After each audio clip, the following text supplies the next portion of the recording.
prosecution here has to be able to convince me beyond reasonable doubt that my client was at the scene of that murder to subjugate the incus pactus mentus plis corrigabilis, to complicate with the law's discrepancies. I leave you with this Latin adage that says, Censcus mentis magistris, let justice prevail before innocence can be subjugated. I rest my case.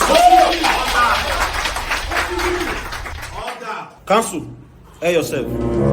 Thank you very much. And first and foremost, let me give you my rubrics nomenclature, predomen, cognomen, and non-diplom. I'm professor by Sir Titus, the academic juggernaut, and egghead, and a long-headed apparatchik in this whole cosmopolitan metropolis. Thank you very much. I must thank you, my lord, for giving me your Brobdingnagian, elephantine, gargantuan, and titanic ears, and you deserve prolific honorific abilitudinatadibus. Now, let's proceed to the case. You see, looking at the crinkum crankum, the nuts and bolts, and the higgledy-piggledy that have eclipsed this whole edifice, you can deduce that what this corpus mentis homo sapiens have been saying is just utmost different.